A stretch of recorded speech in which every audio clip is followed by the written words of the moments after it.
Veneration is a fitness and nutrition coaching facility in Johnstown, Ohio. And while we obviously do the workout thing really well, we are obsessed with our town and with our community. On this podcast, we'll be covering local happenings, food and drink spots here in town, interviews with our awesome members, and other local business owners. And of course, we'll jam on fitness topics with our coaching team as well. If you're in Johnstown and looking to stay up to date with everything that's happening and learn a thing or two about how to enhance your fitness, go ahead and subscribe to our channel to get notified when we release new episodes.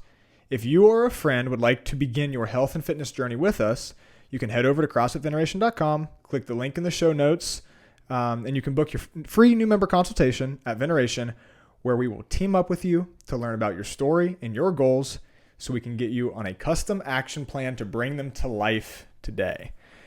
Today, I am joined by a Veneration member, but more importantly, a great friend, Hunter Atwood.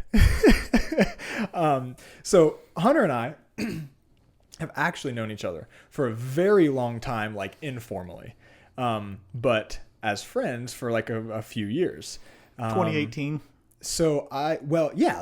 But I've known you since we were very young because of Northridge wrestling, right? Wrestling. So I didn't wrestle, but my brother wrestled. Yeah. And you wrestled. Yeah. So I was around, but this feels like a different lifetime. Yeah, it does. So tell me a little bit about you. Tell me, who is Hunter Atwood? Well, I didn't know how you wanted me to start this off, but however you want, man. It's just a conversation. I figured if there's anything interesting to talk about, right, if we're going to sit here and have a lengthy conversation, we might as well make it something cool.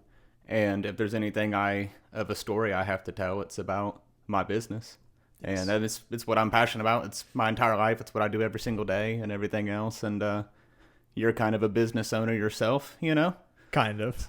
Yeah. You don't want to put the entrepreneur title to yourself. I love the entrepreneur title. I'm just playing. So like from two entrepreneurs, for sure, to each other, it's kind of cool to be able to talk to someone else about my story. And the fact that we're both babies, like relatively speaking, like we're both very, very young. 25 years? Yes. 25 years? What am I? You're 26. I'm 26. But we're both 95 babies. Yeah, that's super cool. So let's go there. But I want to say this first, and then I promise I'll shut up because this is your moment. But you have got to be one of the most. I've been so excited for this conversation because you've got to be one of the most interesting people that I know personally. So you see people like, I don't know, there's all kinds of Netflix documentaries and like YouTube documentaries and you don't know them, but then I know you. You are a man of many talents, and I want to get into all of them. And we can start there. We can start with your business.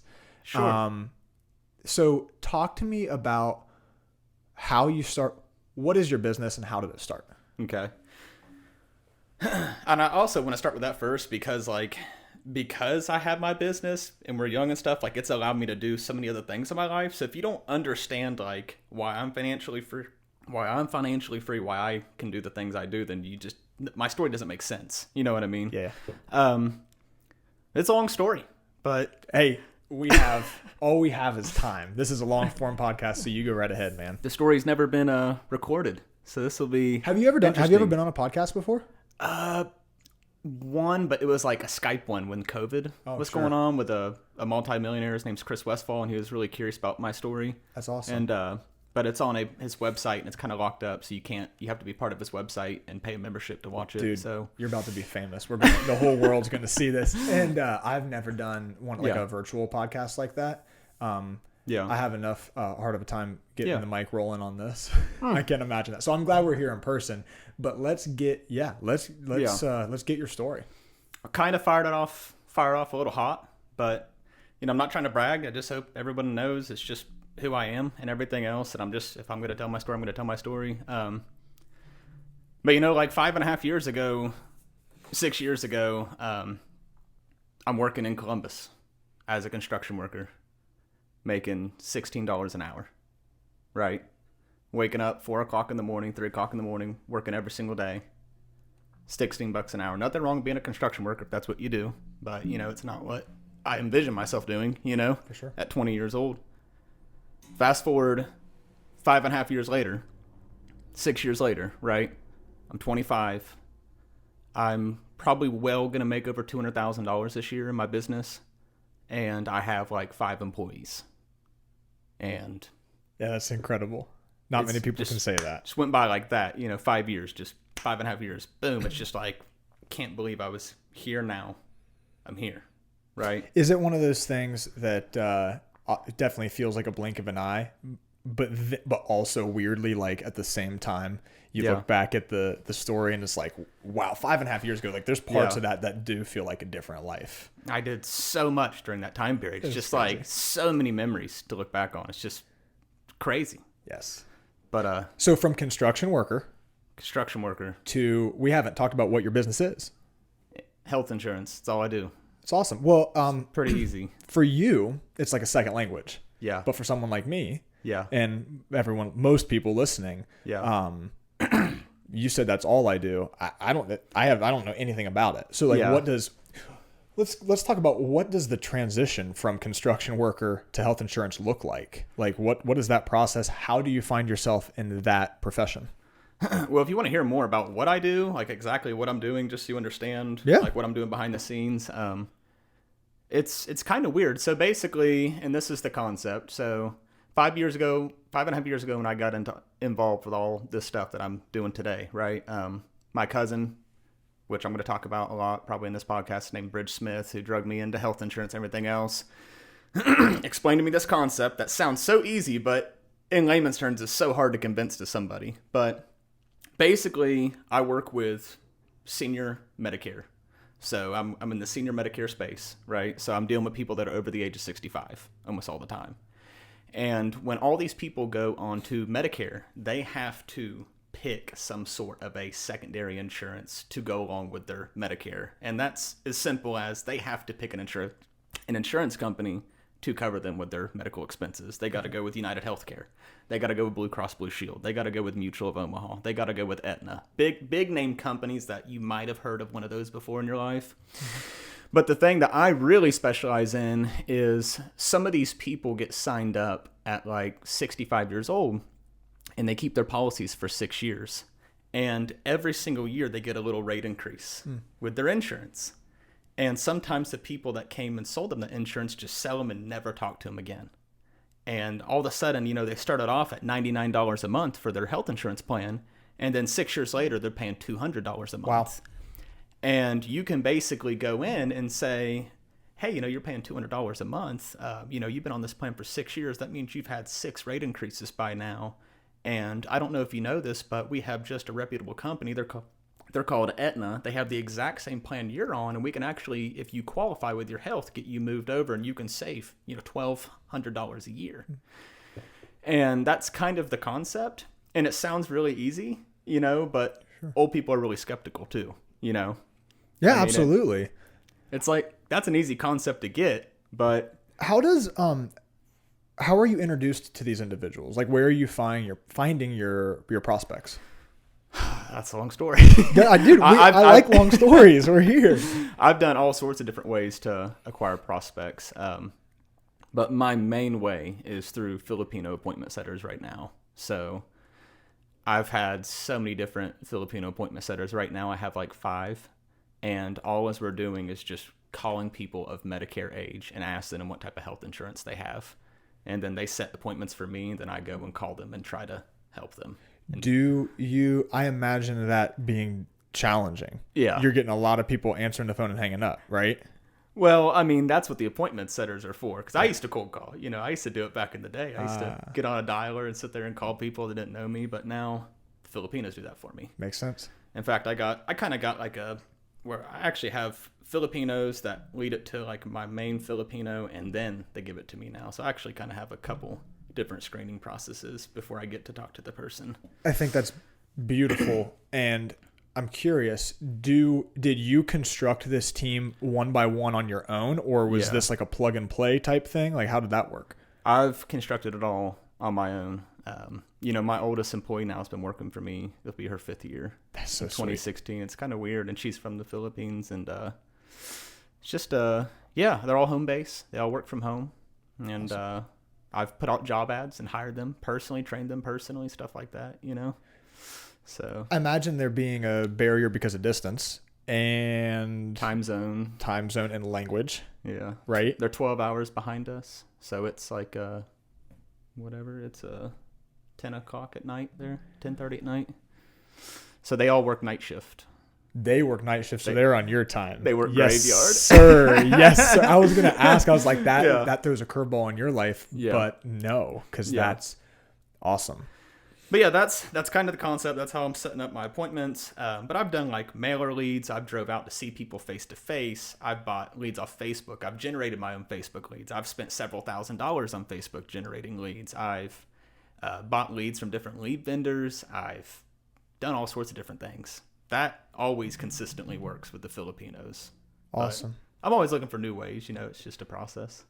Yeah, man. If I look dumbfounded, I'm just listening and absorbing. I don't get when you have conversations like this with people, very rarely, and I keep saying this, but very rarely is it with people my age, our age. Yeah. I'm always the young pup that's talking to the mid 30s, mid 40s, mid 50s. So it's just super cool to hear things coming out of your mouth that I understand and that we're both young. That's super cool. But yeah, like the whole concept of insurance, right? Just to kind of explain to you why is it lucrative, right? Why is what I do lucrative? Basically, it's kind of ironically similar to your business model, and you like helping people. You have an awesome community. It's totally different from selling health insurance, but the way I get compensated is very similar. So it's basically if, let's just say I start off brand new in year one, right? And let's say I sell 100 policies, 100 health insurance policies. I help 100 people save money on their health insurance. Mm-hmm. Each individual policy pays me what's called a renewal. Okay. So my average renewal is $23 per month per individual. So it's a subscription. They can never pay it off, right? It continues to go. So with health insurance policies, they last 6 years. So if I sell someone, they keep that policy for 6 years, I get $23 per month for 6 years per person. So, I mean, it's pretty much, you can do quick math. You sell 100 people, they all pay you $23 per month. Next thing you know, you start building residual monthly income. For sure. If you have over 500 clients like me, it can get pretty, you can wake up with a nice check each month. And are you having a large amount of your clients stay that entire 6 years? Mm-hmm. Is that? Yeah, I mean, there's people from 2016 I sold that I'm looking back on like, wow, I can't believe awesome. I still have insurance. Or let's say their rates go up a couple more times. I go back and help them save more money. There's nothing wrong with that either. And then it restarts the 6 year cycle. Good on you, man. That's awesome. That's why insurance is lucrative, just to kind of tell you why I do what I do, Makes perfect sense. My dog is barking. He's going to continue to bark. Hunter, that is super cool. It's what a good business to get in early too, right? Like 20. Yeah, that's awesome. So what are some of the biggest, we call them like bright spots, right? Like what are like the biggest bright spots that stand out over the last 5+ years in this world of doing what I do? Absolutely. I think it's just telling the story. Sweet. If you want to hear how I got into it, it's just kind of neat, but I want to hear everything. Go. Sure. Tell me how you got into it. So it's like October 2015, right? And I've been working construction since January 2015. Okay. So almost a year. Uh-huh. And I thought I was doing good. I had a company truck that they were starting to let me take it home all the time. They were like, hey, one day this could be yours. We'll pay for the gas. And it's in my company truck, and I was going to mountain bike Elm Creek. I had my mountain bike in the back, and my cousin calls me. And he had been doing insurance for a year. And he lives in Kentucky. Okay. So he doesn't live here. And he was like that cousin that you had growing up that was like selling gum at school, like selling the snack, like the ultimate hustler, entrepreneur, like The best thing that's ever happened in his life is when they took the pop machines out, and he's like, dude, watch me sling this Mountain Dew. We're like 15. He had like $1,200, bought a moped, and was like driving, like before anybody had a license, he was the one going to parties at like 15 years old on his moped. Like, that's awesome. Because he had all his own money. I got in a bunch of trouble for selling. Remember we would, like in youth sports, we would have the boxes of candy bars. I was selling those out of my locker and gotten in a whole bunch of trouble for it. So your cousin's the freaking man. I love that. He was always the snake, man. That's and cool. He calls me up and he's like, "What are you doing right now, man?" And I'm like, "God, I'm going mountain biking." He's like, I hadn't talked to him in a while. It had probably been a year. And, and he's like, what are you into these days? I'm like, "Oh, just working construction, man. Got this company truck, I'm like kind of bragging. He's like, "Oh, I thought you'd be into better things, these days." Like he kind of like hit me back like almost an insult. He's like, "I thought you'd be doing more with your life." Whoa, that's a wake-up call. Yeah. I was like, "What are you talking about, dude?" And he's like, "Well, I've been doing insurance for a year now, and I just bought a brand new side-by-side and paid off a $20,000 car." Wow. And, we're 20. And I was just like, what's going on with your life?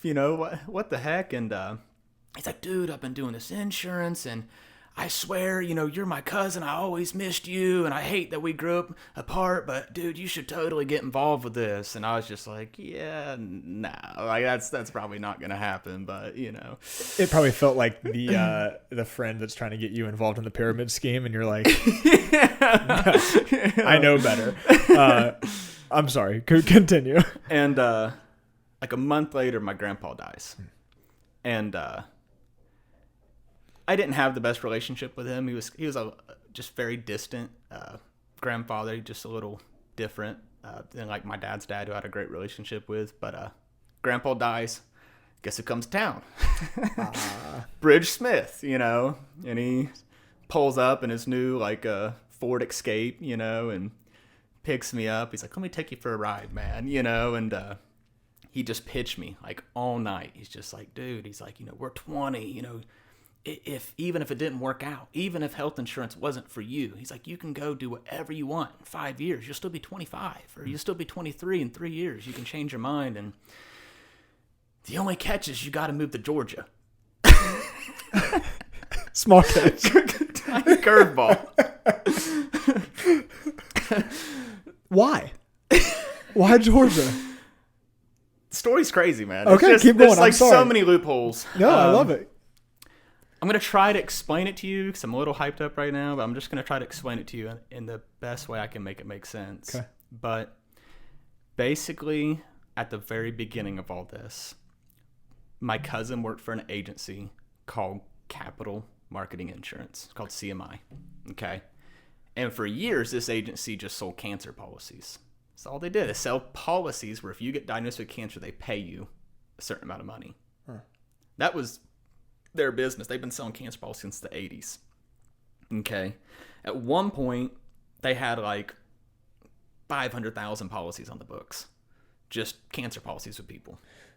Can I clarify? Yeah. So this is people purchasing a policy in case they get cancer. Yeah. And then to get a payout.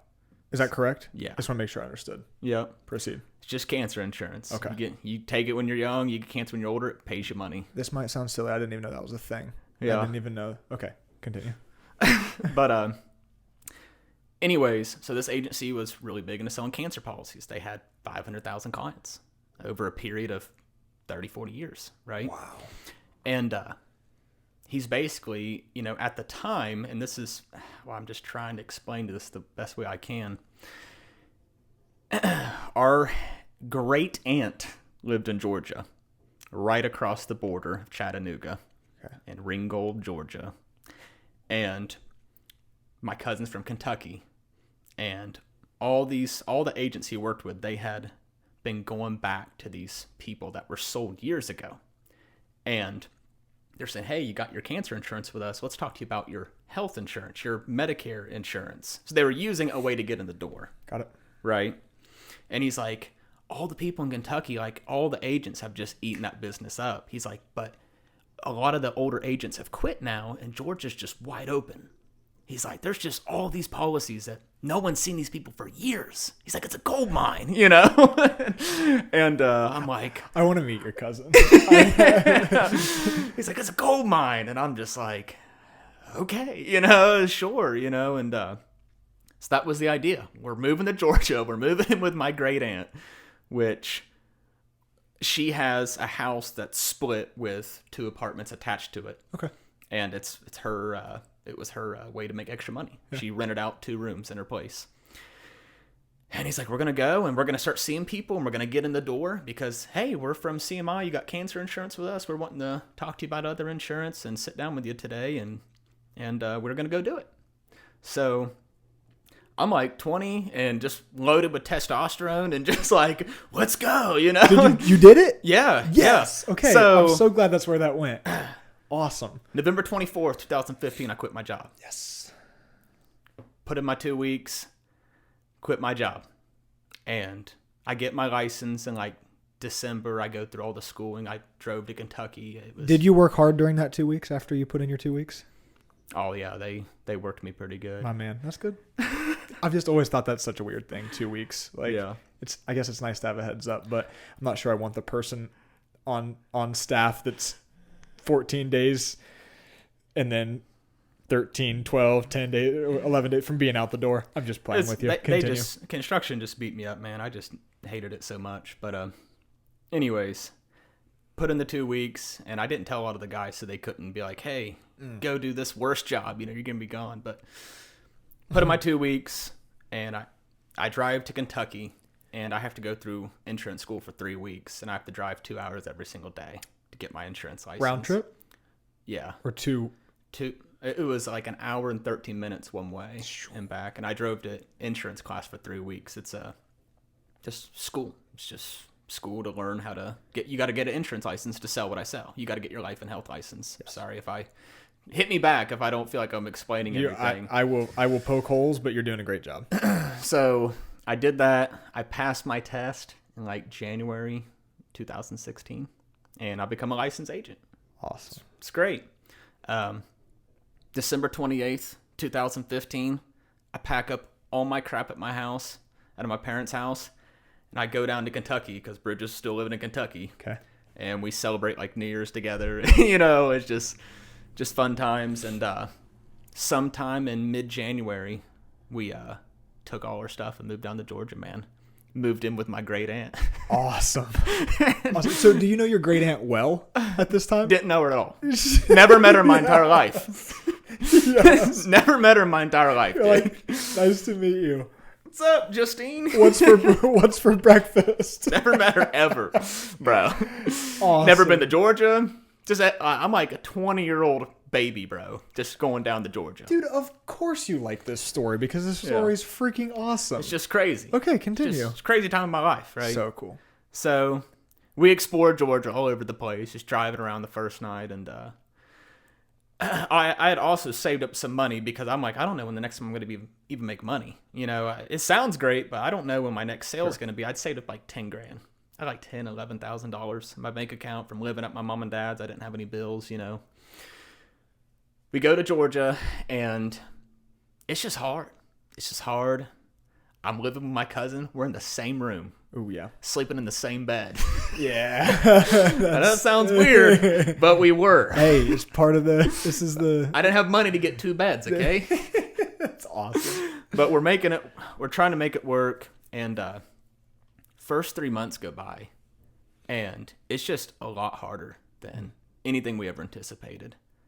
And, you know, we had to buy office supplies, buy printers, buy fax machines, we bought a bunch of stuff. I'm losing money.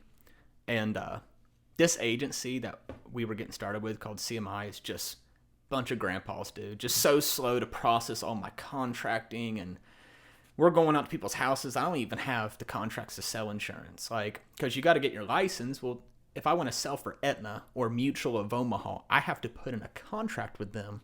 And then they have to approve it so I can sell their policies. And like this old grandpa agency was doing everything on paper. They weren't doing electronic like applications, and it took like 3 months for me to get licensed. You know, I already moved. Like, come on, man. My cousin's paying me under the table, like splitting policies with me. And I was really nervous too. You know, I'm a 20-year-old guy, and at first, you know, we were going and seeing people face to face. So I'm a 20-year-old shaved baby kid walking in, getting ready to solve a senior's problem, and they're looking at me like I just graduated high school, right. you know, and it was just tough. How, you mentioned, because you had lived with mom and dad, obviously saved up money. How are mom and dad like during this time, as far as like, I mean, a support system, and like, what are they thinking? Mom like, hated it. She thought you lost your mind. Oh yeah. She's just like, this is the worst decision you ever made. Dad was just like, go for it. Cool. That's cool. I feel like you like the balance is probably good. How did you respond to, because this is, I'm sure you're aware of this, but maybe not, like hearing this this stage of your journey is extremely valuable for people that are, whether it's 20 or 40 years old, and taking a leap in their life. How did you navigate mom being like, you've lost your mind? Like, how did you? I just said, screw it, man. I'm just gonna do what's best for me. Right on, I mean, there just wasn't too much to think about. It's just like, dude, I'm 20. You know, I'm living at mom and dad's. I want to do something different with my life. I love it. And it was exciting. It was just exciting. Get out on the road, dude. Get the air flowing. Feel like I'm gonna be some self-employed billionaire one day. Yes. It was just cool. You're cool. alive. It's just cool. I was like, screw you, mom. No, I'm kidding. But anyways, I wasn't that mean, but No, so good. I'm in Georgia. I'm riding around. We're seeing people, and to be honest, it was just hard. It was just tough, dude. And I started losing all my money that I'd saved up, and we didn't make a sale for like 3 months out there. It was just things weren't going to how we thought it was going to be. Sure. You know, and the only hope I had is there was like a guy online. His name's Chris Westfall, and he just likes helping other agents, and he just puts out content all the time on just what he's doing in his practice to help people with health insurance, how he gets sales and everything. And one of his biggest pitches were, he's like, you can do all this over the phone. He's like, you can help people with health insurance over the phone. And when I was with my cousin, he's like, we got to do it all face to face. And I started getting homesick. You know, I started missing my friends. And needless to say, I thought a lot about just quitting everything, going back to Ohio, and getting back my job. You know, and I was talking to my boss. I had a really good relationship with my boss. He was calling me like every week. So you're that close to doing it. I was this close all the time. Literally, I'll never forget one time I just had it. Like, I was just losing all my money, and I just called him up, and he's like, quit your job today. Put back an application on our construction website. He goes, I will have you working by Monday. And I remember just like hanging up the phone and just staring at the ceiling all night, laying in my bed thinking about it, you know. But finally, what really changed that direction is my cousin had a heck of a year in 2015 selling insurance. In fact, he had such a heck of a year selling for a particular company called Aetna. He won an incentive trip. Okay. So he won an incentive trip to Iceland.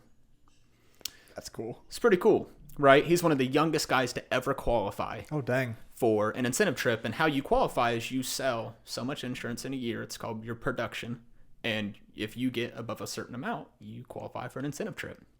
So it's like May 2016. I'm still doing this insurance stuff. I'm still trying. I'm living in Georgia. I'm back and forth between Kentucky sometimes, see my uncle and stuff like that. And they hit up Bridge and like, hey, you qualify to go to Iceland. And it's all the top producers go to Iceland too. Anybody that's selling a lot of insurance is all going. They take all the top producers and they shove them out and they take them all together. That's you know. Sweet. So you meet like the industry leaders, like the people that are the best of best at your niche. And one of the coolest places on planet Earth, by the way. Yeah, you go to the Blue Lagoon, you go, you know, snowmobiling, you do all this cool stuff. Well, in this process, you know, like I said, Bridge is one of the youngest people to ever qualify for it. You had to be 21 to even go, and he turned 21 in March of 2016, and they left in May. Yeah. So he was almost not even old enough to go to Iceland. So like he's cool. Like this close. So cool. Well, Bridge goes out and he's having a blast. But what we kind of know and what we kind of don't know is that Chris Westfall, this guy I'm telling you about, he qualified too. of course, he's killing it with insurance, and he's there. And, my cousin, he's a big country bumpkin, hillbilly, 21-year-old kid full of testosterone and everything else. And he sees Chris Westfall in Iceland. He just walks straight up to Chris Westfall. And he's like, hey, man, he's like, I really like all the videos you put out on YouTube and on your channel. And, I'm 21 years old. Me and my cousin been following all your stuff. And, we just really like you and everything else. And he's like, you're 21? Like, you're here in Iceland, you're 21 years old? He's like, are you kidding me? You've been watching my stuff? He was like so pumped. He's like, as soon as you get back to Georgia or whatever, he's like, come visit me in Charleston, South Carolina. He's like, I'll show you a good time. Oh my gosh. And he's like, I'll show you a bunch of stuff I'm doing. Like, we can sit down, see all the stuff face to face. He goes, I just think it's cool. You guys are so young. He's like, I can't imagine doing this when I was your guys' age. He's like, I got started at like 38. Dude, your cousin's the freaking man. That's cool. That's cool. I'm confident, especially at that age, that I would not have had it in me to like that confidence. Yeah. That's cool. So I was watching this time. I'm desperate. I'm living in Kentucky and Georgia. I'm kind of bouncing back and forth. Okay. I don't know how much you want me to elaborate on that, but I'm watching his stuff religiously. Like, he is my God, Chris Westfall, because he's like really educational on just teaching people how to do insurance. And Bridge calls me from Iceland. He's like, you're never going to believe it, dude. I met Chris Westfall, dude. He wants us to come to Charleston, South Carolina. And I'm just like, are you kidding me? Like, I'm almost like shaking, yes. But I was all pumped up, and it was cool. It was just like, oh man, I'm blown away. And so Bridge comes back, and I call Chris Westfall for the first time, and I'm talking with him. It's like me talking to like Grant Cardone or something. It's right. Like me talking to, like, he's like a multi-millionaire that's been doing this for a while, and I'm just like blown away. I'm like even having a phone call. So your cousin gets his contact information and comes back home, and you call Chris. Mm-hmm. Oh, he gives me his number. Gosh. And because Bridge is like, my cousin's been following your stuff too, and he's even younger than me. And he's like, what? I want to talk to both you guys. I want to see both you guys. And so like May 2016, we drive to Charleston and meet Chris Westfall for the first time. And we go into his office, and we meet his son, CJ, which he was a really cool guy too to me, and his friend Eugene, and just talking insurance. And next thing you know, it's like, wow, this is like, I'm getting like inspired, like I feel like I can do this. Like, because for 6 months, it's like 5 months at this point, I'm barely selling anything. I'm going broke. I don't know if I've mentioned this. I am losing all my money. Like, that 10,000 goose egg I had in my savings account is getting down to like $2,000 at this point. Scary feeling. And he's like, I got confidence. Chris Westfall's like, I got confidence, you guys. We're down seeing him, and he took us out on his boat and took us out through Charleston. And can I ask you this? Yeah. Are you at this time when you're there with him? Are you learning? Are you inspired by like a lifestyle that you're seeing? Are you learning like tactical, like actionable things along the way? Both. Okay. Yeah. The things that you're learning, were they like mind-blowing, like knowledge bombs, or was it more like simple application that maybe you were close to, but he like gave you the confidence to go after? Like, kind of both. That's cool. I'm just gonna say kind of both. Sure. I just feel like that I kind of knew what he was doing, but to see it in person was just like, I know exactly what you're talking about, because we do meetups with our mentorship group, and all the content is free online. Like, and it's the same thing that like in our business, like people talk about CrossFit and the price tag that comes with being a part of a CrossFit gym. Like, it's all free online. Like, you can go to CrossFit.com and the workouts there every day. Yeah. Like, the value is in the coaching and the relationship and the instruction. Exactly. So same thing with our mentorship group that I'm a part of. All the content shows up in my email inbox every day for free. Does it? And then you get in, like, but you're paying and you're part of this group, and you go to do regional meetups and you get face to face with people. Yeah. And it's really, yes, there are certainly like nuggets and large knowledge bombs that like change the trajectory of everything, but so much more often than that, it's simplicity and just having the confidence to do the simple things, seeing it proven. Yeah. I suppose. So Yeah. anyway, I proceed. So we see Chris Westfall. We come back, and I'll be honest, at this point, the reason why I really gravitated towards him is because he's like, you can do this all over the phone. And I'm like, if I can do this over the phone, I can move back to Ohio and get my life back. Because at this point, like, it's awesome. I like my cousin a lot. You know, we still have a great relationship, but living on the road with him and stuff for 6 months is just like killing me.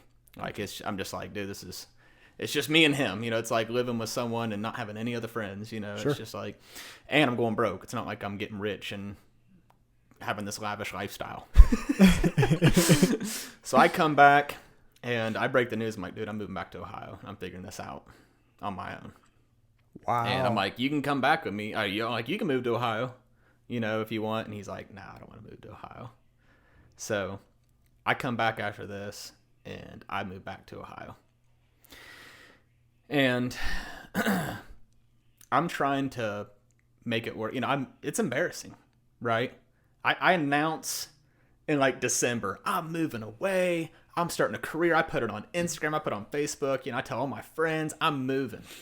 And then here I am 5-6 months later, tucking my tail between my legs saying, welcome back, guys. I'm moving back in with my parents in my old bedroom. And I'm still doing insurance, but I don't know how to explain to you why I'm moving back, you know. Oh, and I'm broke. So I moved back in like June 2016, right? Okay. And I'm like, I'm going to figure out how to do this over the phone. I'm just going to figure it out. And Chris Westfall's like, the very basic way you can do is you can hire a Filipino to start, you know, setting appointments for you and stuff. And I'm like, I don't know anything about hiring people to work for me, but at this point, I'm down to like $300 in my bank account. So that's what I was going to say is Yeah. as if hiring your first person isn't scary enough. Yeah. Hearing someone on the other side of that success gap being like, you just got to hire somebody. You just got to take the step. And you're like, I hear you, but I have $300. Like, dude, I feel you. Okay. Yeah. Awesome. So okay. I'm hurting. And I started getting on the dialer myself and calling. It was, you know, I had this dialer that I could call people on of Medicare age. It's, if you want me to explain that, I can, but it's just that put on a headset, press play, you start calling people. Gotcha. And you can target the state you want, the age, which I'm doing Medicare age, so people over 65. And needless to say, in like the very first week of July in 2016, I make like my first sale like over the phone. Like, it happens. Describe how that felt. Pop my cherry, like yes. You know, like it happens, and I'm like, holy crap! I am the smartest man alive. If I can sell one, I can sell 100. Dude, you know, that's awesome. And I helped my first person enroll into a Medicare supplement, and because they have to make a decision, they get to 65, they have to sign up for something. You're just guiding them on what they have to sign up for with health insurance. They're just like letting you do the paperwork, you get paid. And I'm like, if I could sell one, I could sell 100, you know? And slowly, I end up hiring some of my first Filipino appointment setters in 2016 that started making some of the phone calls, which made it easier for me just to talk with people instead of me just getting hung up on all day. So that's your first step in creating a filter. Mm-hmm. Gotcha. Yep. So I go like the rest of 2016, I finally start selling a little bit over the phone, just here and there. But I'm living with mom and dad. I don't have any bills. So I'm making it work, right? I don't have to have a lot of money to live with mom and dad. But keep in mind, even though I'm not making a lot of money, the future goal is to have so many clients that one day, you know, everything's long term. You know, it's not get rich quick, right? I'm hoping, you know, if I have 20 clients, it doesn't mean anything. But in 5 years, if I have over 500 clients, it means something, right? So 2016, I go and just sell here and there, you know. 2017 rolls around, and it's like February 2017. And this is like really when I'm starting to sell, and I feel like I got this. Like, I feel like I probably can keep doing this. Because, like, still, even though I was selling, I'm like, am I going to be able to, like, keep doing this? Am I just getting lucky? You know, I only sold like 30 people in 2016. It just wasn't a whole lot, you know. Like, some of the big producers sell 400 in a year, right? February 2017 rolls back around, and I'm talking to Chris Westfall again. And he's like, hey, how you doing? Like, he reaches out to me. And I'm like, doing pretty good. I'm selling here and there. He's like, whenever you want to come back down to Charleston, just to learn anything else, he's like, come back down. And I'm like, I need some inspiration. This is a good dude. Yeah. He's a good dude. This is cool. So I'm like, dude, I'll come like tomorrow.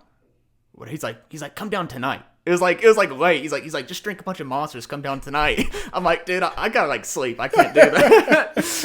I was like, I'll come tomorrow. And it was just me this time though, because me and my cousin, he just was busy with other things, And February 2017, like early 2017, early February, I get in my car and I drive 11 hours down to South Carolina to see Chris Westfall again.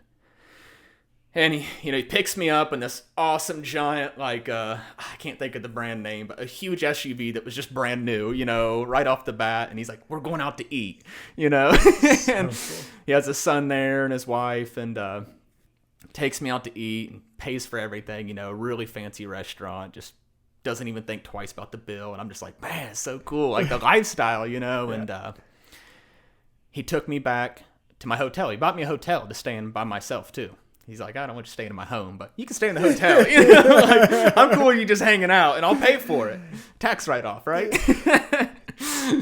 That's my dad's favorite line. Anytime, not to jump down a rabbit hole, but like, yeah, I'll show up to over to the gym, and there'll be like a bag of tools and a ladder laying off to the side. And I'm like, hey, Dad, you left your stuff here when he was working, because he does most of our repairs. And he's like, no, that's yours. I use the company card. It's a tax write-off. And I'm like, yeah. You can't, that doesn't count. You don't understand. Even if it does, it's not one for one, sir. You don't understand how tax write-offs work. It doesn't seem that you do. No. The tax accountant will take care of all that in the end. Tax write-off. But a really inspiring moment, like in my life, like this is like a really inspiring day. Like I remember, like after this, it's like I've just been in this ever since. But I don't know why this night was like just sticks out in my head, right? He takes me out to eat, takes me back to the hotel. He's like, hey, I'll come in and check you in because it's in my name. It was in his name. So he walks in the hotel lobby and checks me in. And I'm pretty like broke at this point too. Like I'm just broke for years, basically. As soon as I started this journey, like I didn't start making money till like 2019. I mean, basically just to tell you. But he checks me in, and he's getting ready to walk out like the hotel door, like the opening door. And I'm like, hey, man, I'll see you tomorrow. Like, he's like, we'll go boating tomorrow. It'll be really cool. And he goes, oh, by the way. And I was like, what? And he like turns around real quick. He goes, here's some snack money. And I just, like, it was in the moment. I was like, oh, yeah, cool. I was like, oh, thanks. I didn't even think anything of it. And I grabbed it and put it in my pocket. And he's like, okay, I'll see you tomorrow. And I was like, cool. And he left, and I turned around, started walking to my hotel room, and I was like, how much money was that? I just grabbed, I didn't even think, I just saw dollar bills, like, oh, thanks, and I pulled it out, it was $500. This is a good guy. This is a good dude. Like, I had like $1,200 in my bank account, and this guy just like handed me half my net worth. That's so cool. And I was like, did you just hand me $500? Like, what is happening right now? And I was like such a euphoria. Just I just went to the bar. I bought like a double shot of Crown Royal Apple on ice, and I took it back up to my hotel room. And I was like really big into playing online Texas Hold'em at the time. And I like, of course, flipped open my laptop, and I took like every Benjamin and like folded it, creased it so I could set it up on the desk, And I put like all 5 of them around me, just like so Benjamin Franklin could stare me down. And the song Congratulations by Post Malone had just been released like a couple weeks before in January 2017, and I must have played it like 100 times a night. That is so awesome. You're like, I am a money magnet. Look at me. Oh, that's cool. But like the euphoria of that night was just like a year and a half ago, not even 2 years. At that point in my life, right? I was like slaving away in Columbus, Ohio, making $16 an hour, thinking I might be like a carpenter for the rest of my life. Not that there's anything wrong with that, sure, right? If that's what you're into. But to me, right, now I'm sitting in a hotel room that some multimillionaire just checked me into. I'm getting ready to go boating with him tomorrow. He just handed me $500. And it's just like, what if I would have just said no? What if I just would have kept in my comfort zone and just kept going my way and not taken any risk, played it safe, right? So many times along that journey, daily, you had the opportunity to quit or to say no to things, right? Like, Chris could have totally been, you made your 30 sales in that year. And you're feeling like busy and probably a lot of stress, and he calls and you're like, thanks so much, man. And then you tell yourself, like, I'm busy, like I've got like this momentum rolling, so you don't go down. You had a million opportunities not to capitalize on opportunity. Like, could have listened to my boss. I could have gone back to work. I could have quit. I could have quit when I was in Georgia. I could have quit when I lost my money. I could have quit when I moved back to my parents' house. I mean, it's just like so many things led up to that moment, and it was such a pinnacle moment, like in my mind, like, this is it. So you knew, like that night? That was the moment. Like, I'm like, this is it. Like, this millionaire guy's telling me I'm going to be rich one day or whatever, doing health insurance. I've got goosebumps right now. That's so cool. Even though it was like a cool moment, right, in my life, and I think back to it and it drives me to this day, right, I still didn't make any money in 2017. I still, everything was a net loss. Like, I'll recap with you. 2016, when I did my tax at the end of the year, I didn't make any money. I spent more money in marketing and driving around and expenses than what I actually made in insurance. First year I did insurance, I only made like $8,000. It wasn't a whole lot, right? 2017 rolls around, I don't make any money. I spent more in telemarketers and more in business write-offs than what I actually made from insurance, right? 2018 rolls around. I have enough money to move out. I moved to Leafy Dell, but I wasn't rich, had enough money to get by. And even through 2019, I still spent a lot on telemarketers and stuff. It took me years to finally become profitable. And, it's easy to look at me now and think, wow, Hunter's always traveling. Hunter's always going to here. Hunter's always doing this. Hunter has a decent car. But people don't know I ate crap for years. Literally for years. I was broke. I had no money. And now it's kind of cool. Oh. It's kind of cool to be able to do what I do, and nobody knows my story. I've literally maybe told this to 3 people. I have so many things I want to talk about. Man. But yeah, it's just interesting. I'm not a millionaire. I mean, there's other kids my age making worth billions of dollars, but it's still a cool story because it's my life story, It is a very cool story. And thank you for starting with that. I want to tell you something. So one of the things that I committed to at this point is probably like years ago, is I try my best not to ask people what they do, at least right out of the gate. Yeah. So what I have found, mostly from people asking me, is when someone asks you what you do, very rarely is it from like a genuine place. They're sizing you up, right? Yeah. When you meet someone, they're like, so what do you do?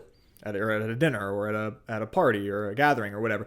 What do you do? They're trying to, whether they realize it or not, get a gauge on you and size you up compared to where they are or whatever. Yeah. So I made a commitment to stop asking that, and instead putting purposeful effort into asking people what they're passionate about. And what's crazy, maybe not that crazy, is it takes like 20 minutes to get to what they do for a living most of the time, because so many people aren't doing what they're passionate about, which is sad.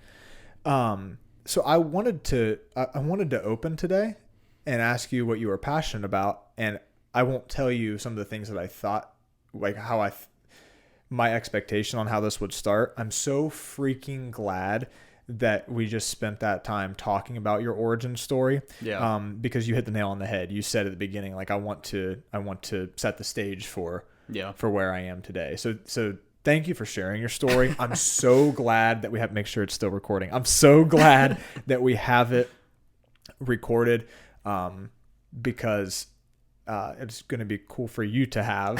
It'd be cool to look back on. And it's going to help. I'm telling you, it's going to help more people than you realize. I'm certain of that. I kind of like to lead this into your gym, though. Like, So, before we go, let's do Yeah. that. But before we Okay. go there, I want you to answer that question. What are you passionate about?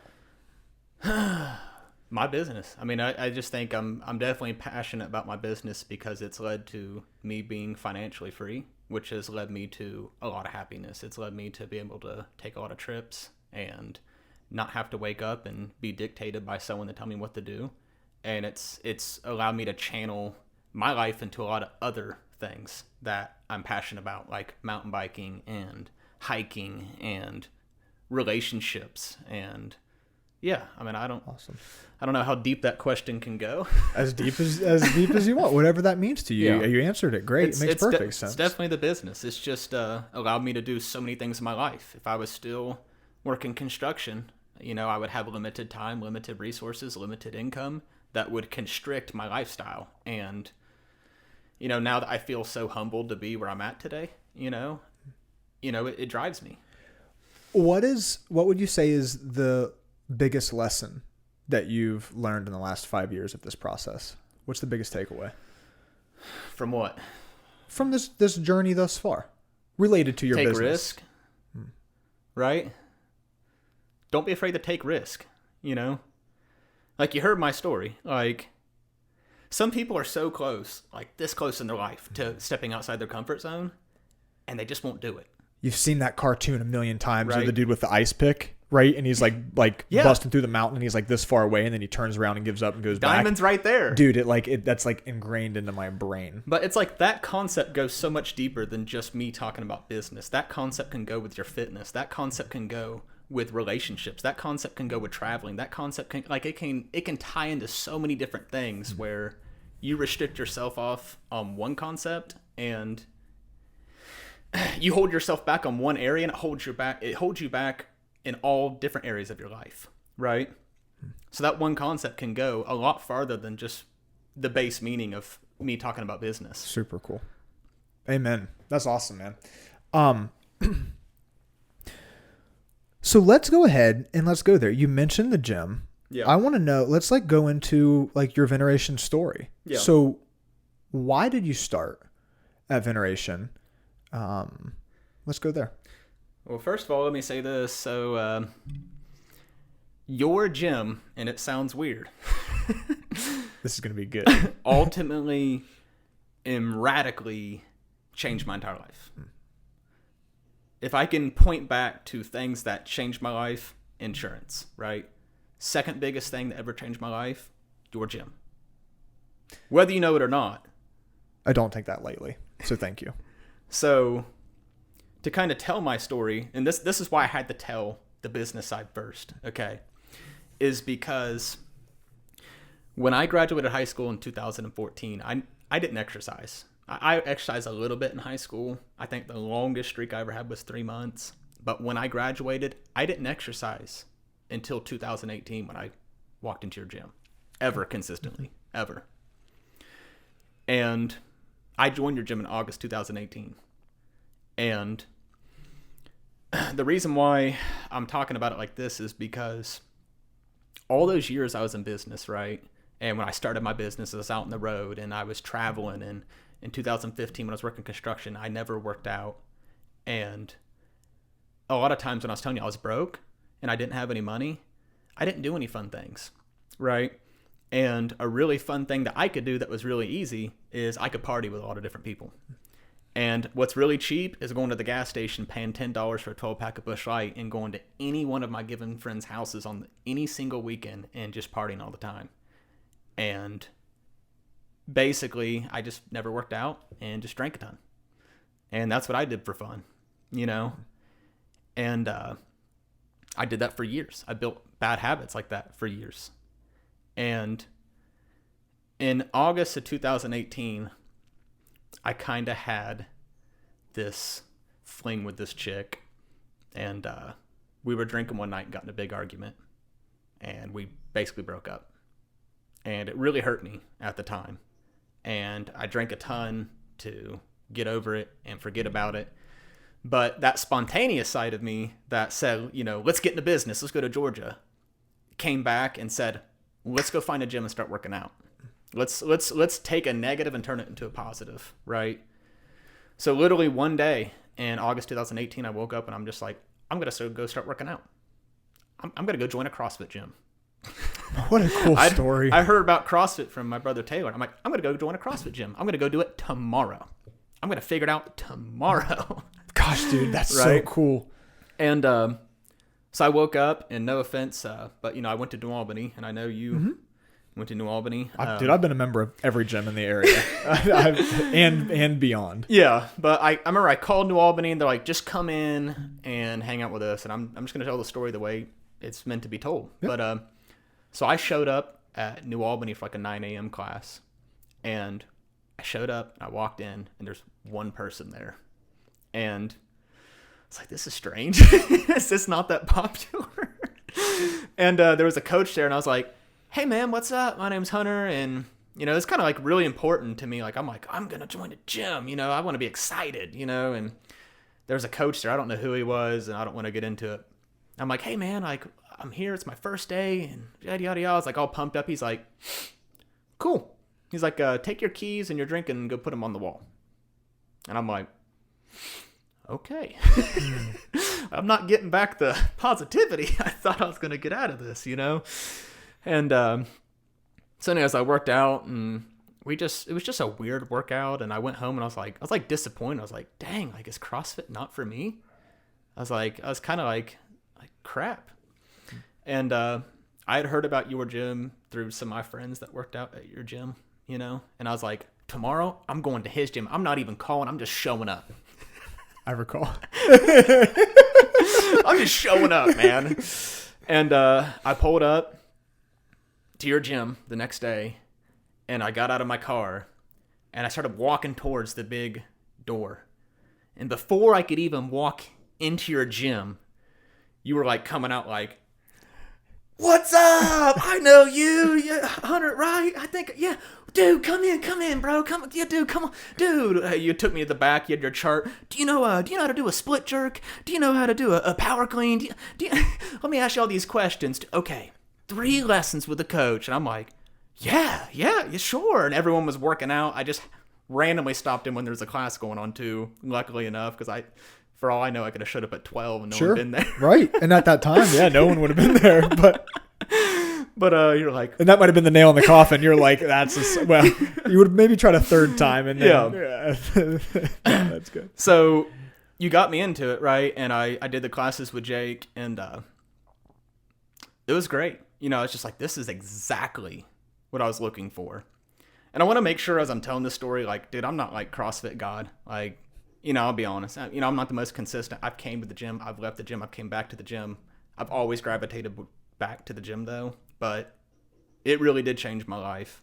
And it was fun doing the training with Jake and getting involved, with the gym. But I just had a lot of problems, a couple of years ago, 3 years ago, just especially with the partying and just drinking all the time. And, a lot of those times I was training with Jake and I was like hungover and stuff, just like, but the reason why I'm saying it changed my life is because the first 3 months of your gym was some of the first time that I had discipline in years. I'd been self-employed for years. I've been self-employed since 2016.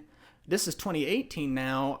I was starting to sleep in all the time. I was getting lazy. Like, even though my story's cool, like, I had a lot of issues with my time being self-employed. And so your gym started disciplining me to at least get up at some time, right? And then also it started transitioning me away from partying for the first time ever, like in my life, because I had to wake up the next day and work out. I couldn't afford to be hungover. I had to wake up, and I knew I had to be at your gym to work out and feel good, and I wasn't drinking at 8 o'clock at night after work, right? So your gym was some of the first times that basically started sobering me up in my life, which started to change who I was. And I never did a lot of cool things like hiking. And I biked a little bit, before all that. I bike all the time now. But before, I never really biked a lot because I always had this weight on me. I was always partying all the time. It just wasn't that cool to me. It wasn't interesting. But since I started working out at your gym, I started gaining strength. I started getting stronger. And I started to like challenges and like outdoor activities. And I can keep going down this rabbit hole. Dude, please keep going. It's such a great story. Dude, you don't understand how many people that you're helping right now. Continue. But, you know, I'm going to try to tell the story the way I really want it to come out. But I don't want to offend anybody either, especially people that like to drink or whatever. But, you know, I had problems with drinking. And your gym, like I said, started to gravitate me away from partying all the time. And it was one of the first times that had ever happened in my life, like I said. And I lost a lot of weight the first 3 months. I was part of your gym. I mean, I went from 183 down to 169, something like that. It's a really big difference in my life. But the end of 2018 came, and I just started going through different phases. And 6 months of 2019, I didn't come to your gym. From January 2019 to July 2019, I must have came to your gym 5 times and still paid my membership for 6 months. And a lot of it was because I started going back to partying all the time. And meanwhile, yeah, for our listeners, Hunter is the devil and the angel on the shoulder. The devil on the shoulder is like, if this MFer calls me one more time to tell me to get my ass back to the gym, I'm gonna have an explosion. Proceed. It was just so hard for me in my life to get away from that. My whole family drinks. All my friends that I knew up to that point drank with me all the time. I had built my life around partying, going to bars, going to bonfires, any outdoor activities I did involved drinking. If I went canoeing, it wasn't canoeing, it's cabrewing. Right? You know, if I went golfing, it was how much can you drink and stay up and keep golfing. Like, that's what my life started to gravitate towards. And 2019, I went back to that side of my life, and it just always kept getting worse. And everybody I see that has problems with it anyways, I won't get into that. But basically, in June of 2019, I'm like, dude, this is just got to stop. I had gone from that 169 weight at the end of 2018 back to 190. So I had lost the weight in 2018, right? I had lost like 20 something pounds. I had started off at when I walked in your gym in August 2018, I weighed like 183, 184 pounds. Lost the weight. 2019, I gained it back to 190 plus in June. I'm looking at myself in the mirror. I'm weighing myself on the scale. And I'm like, dude, I can't keep going like this. I can't keep living this lifestyle. I'm like, I have to get away from partying all the time. And I got to go back to the gym, man. I got to start going back consistently. And long story short, I mean, it just about killed me to break all these habits I've built over the years of just drinking all the time with people, and which eventually led to drinking every single day, you know.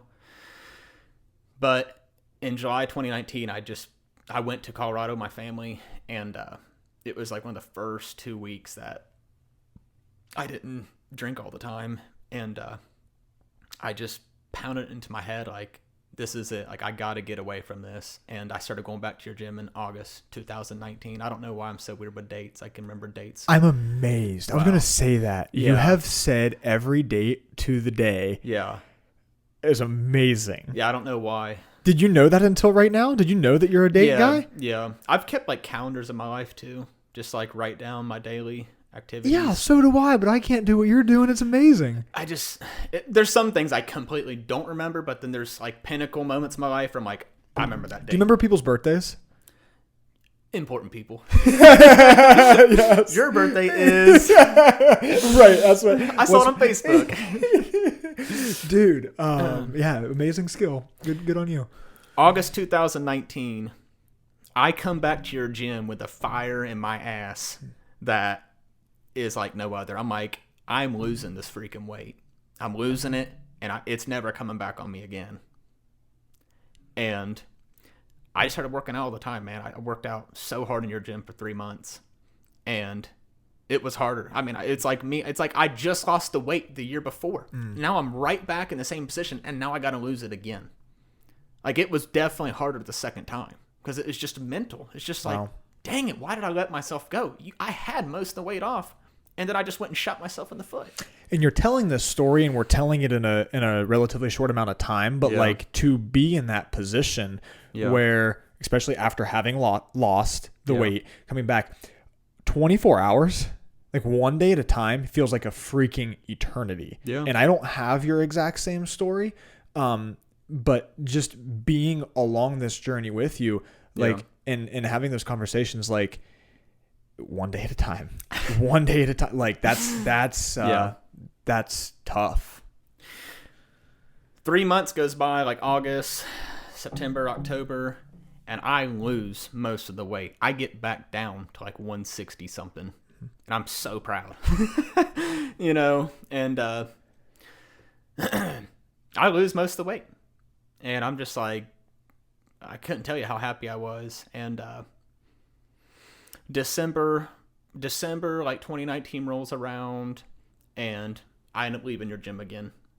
And I went to the gym up in town. I started working up my own because I was, another thing I've been always fighting is the 5 a.m. class versus the 9 a.m. And my business, my job, I got to be up by 10. Sometimes it's hard for me to get up early. And I just, even though I got this crazy inspiring story, I love your gym so much, I left it again. And I worked out for like 6 months on my own. But what keeps me coming back to the gym is just the coaching. And just like the other week, I missed a week, and just Courtney and Steele and everyone texted me saying, come back. And I started working on my own again, and I just started missing days again, and like, when you're doing it on your own, it's like, there's a lot of people that are self-motivated. I just need someone to tell me, Hunter, get back in the gym today. And I left, but I came back in 2020, and I've been working out ever since, but like I said, like, your gym, and the reason why I say it ultimately changed my life is because I got healthy with your gym. I got away from drinking all the time. I'm almost 8 months sober as of, I have an app that keeps track every day. I saw Austin G post it in the veneration group, and I downloaded it. I'm almost 8 months sober today. Congratulations. And I've not told that to anybody because a lot of people don't want to talk about that, especially a lot of people drink. So it's not any of my business to share my story with someone that isn't interested in hearing about how I'm sober and they're not, right? But because I got into your gym, I got away from alcohol. Because I got away from alcohol, I stopped partying all the time. Because I stopped partying all the time, I started doing other fun things, right? I started backpacking. 2019, I backpacked my butt off, man. Started going to West Virginia, Kentucky, all these different places. And because I did that, I traveled a bunch in 2020.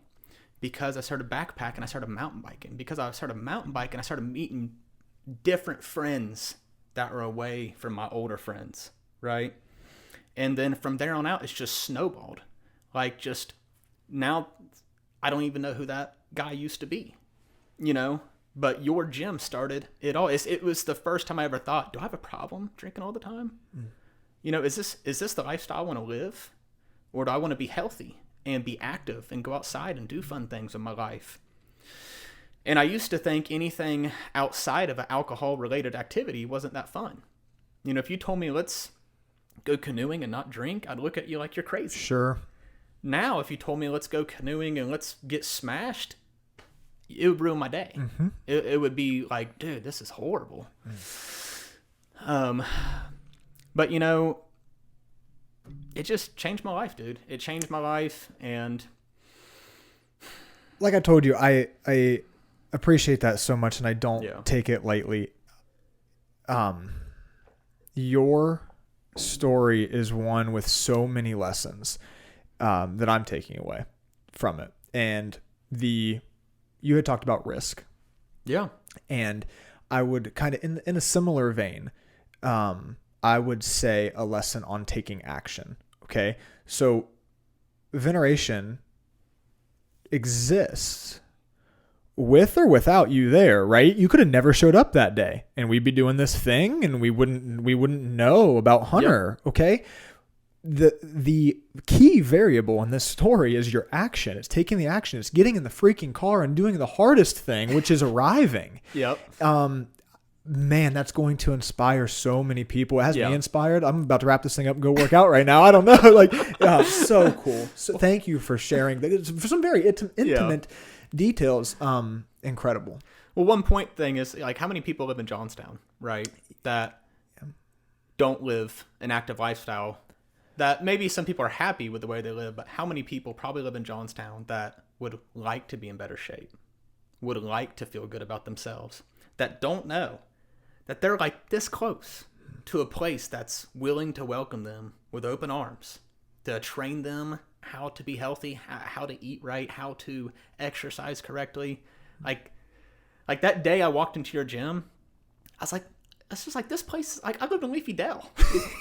Like, I'm not even almost a mile away from I can't believe, like, your gym's almost like a magical place. Like, it's like walking into a different arena. I appreciate it, man. I'm gonna go off on some stuff for a second because you have me all fired up. I make a very bold claim. I don't know if this is recorded anywhere, but I make one and it never comes out as smooth as I want it to.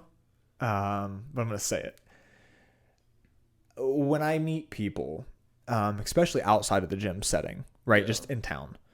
And we're talking about CrossFit. And of course, one of the things that we hear is like, well, I need to get in shape first, or I need to do something, which is like bonkers to me. And I forget that that's a feeling, right? But it's like, no, that's what we do. Like it's like, we're all like, we exist to take you from where you are right in this moment to where you want to go.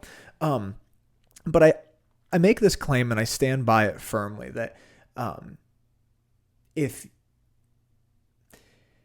if you work in a job, in a field that you dislike, if you come accept our coaching and follow our instruction, and accept our help, in 3 months, you will either get a change in position in that job, you'll get the raise that you deserve, or you'll quit and you'll go work somewhere else. I'm confident that the confidence that you gain, you will do that within 3 months if you follow our protocol. To continue on that, if you're in a relationship that you're unhappy in and you come join our gym and accept our help, you will either make the changes necessary in a relationship that are required from you. You'll start showing up to your life, and your relationship will flourish. Or it will dissolve and you'll find a new relationship. Something radical will change in your life if you come follow this prescription that is life changing. I love saying it because it's so true that like this place will change you if you allow it to. And your story is such a testament to that. You did it for me. My new girlfriend, I don't know if you've seen any. No! Is there a future Mrs. Atwood? Yes. Have you seen any photos of me and my crazy Russian girlfriend? No, I haven't. And I even have creeped the hell out of your Instagram page too. Really? Yes. How did I miss this? Tell me about her. So, but the point that I was trying to make with what you just said is, prior to 2018, like, I remember thinking, like, I would, before, this sounds weird, it sounds like I'm desperate, but before I met this girl, I was single for quite a while. I just was in Georgia doing all this crazy crap, right? I just didn't have time for relationships. But before 2018, I'm like, I would just love to meet a girl that loves to go to parties with me and hang out and chill and drink and go do this, do that, That was my mindset before. But after I got away from that, started exercising, active lifestyle, I'm like, I just wish I could meet a girl that is crazy like me, that loves to mountain bike, loves to do outdoor stuff, loves to travel, loves to, is more like that. And I finally met a girl, back in October, and we've been dating ever since. And she's even crazier than me. She's insane. She's insane. Her bloodline goes straight from Russia. They're just freaking crazy, bro. They just get things done. That is so awesome. How did you meet her? So my older brother, is a nurse, and they met working at Grant Medical Center together. Cool. So she's a nurse, and she's crazier than me, dude. I mean, she is into kite surfing. I don't know if you know what kite surfing. I think I can picture it. It's literally, there's a huge cult community of kite surfers like Elm Creek, and whenever it's windy out, they take like 15 different kites they have and go out there, and they have wakeboards and stuff, and they catch the wind and just surf Elm Creek like all day. Oh my gosh. So she's into cool. that. If it's not windy, she mountain bikes with me. If she's not mountain biking with me, she has one of those one wheels. You ever seen Yes, I've seen one, and I will be getting one, by the way. Now that I live in town, and like, I walk to work, I ride my bike to work, I'm about to one-wheel myself over to work, for sure. She has a one-wheel. She's not one-wheeling. She's hiking. If she's not hiking, when it was wintertime, we were skiing together. When we're not skiing together, like, she's, like, more crazier than me. And 3.5, 4 years ago, that would have never happened. Like, I would have never fit. It would have been, like, me and her wouldn't have been together. It would have been like trying to shove a circle through a square. You wouldn't have been on her level, quite simply. Mm-hmm. Like, you wouldn't, like... No. With the way you've described it, and I'm like... But, like, you didn't deserve that type of person. I've been in that same exact place, right? So there was a time Courtney and I met each other when we were 14. We dated, which it was funny we call it dated. We were like children. That's weird. But there was a period of time through high school that we weren't together. Thank God. It was all me. It was my behavior. Yeah. Thank God we weren't, because like we wouldn't be together and have a family today. But, she was here, and like I needed to be a better person, and like the stars aligned like they were supposed to, and I'm so grateful for that. Yeah. Like, yeah. But you said the relationship thing, and you couldn't hit the the head on the nail any better. It changed my relationship outlook. Total 180, man. And awesome. I can't imagine living that old lifestyle thinking, that was cool, and, meeting some chick that just isn't like the way she is, She's like, sorry, I can't make it to that party because I'm doing really cool shit tomorrow. Like, that's so like sweet. We've been skiing twice in Colorado this year. And wow, we went mountain biking in Arizona for a whole week between December and January on New Year's. Like, did hundreds of miles out in the trails on e-bikes. And what is an e-bike? So basically, I have a nice mountain bike, right? There's new kind of like hybrid crossover mountain bikes that it's a normal mountain bike, but it has like a little motor inside like the main frame of it. Okay. And it just helps you pedal the bike. It's pedal assisted, but you can get it. There's like 4 modes. You can do like eco mode, mid mode, hybrid, like turbo mode. Like you can really pedal hard on it. So even in turbo, it's assisting you more. Yeah. Is that correct? Yeah. But you're still pedaling. Exactly. So you're not just cruising. And like they're awesome, but like her bike's like $12,000. Whoa. So like I'd like to get one, but like I like money too. So like, but you can't take it with you. You can't take it with you when you go. Spend that stuff. Get yourself an e-bike, bro. But yeah, she loves that. But it's kind of cool riding with her because she can keep up with me just fine. She wants to keep up with me. She just pumps up the power and flies by me on the uphills. Yes. We're biking yesterday. She just she's like talking, laughing, having a good time. I'm like sweating and crying. Yeah, that's awesome, dude. How much time do you have? Do you need to run out of here? No. We're gonna I'm gonna breathe for a second because I've got a bunch of questions to ask you. Yeah, because you have touched on so many good things. Yeah.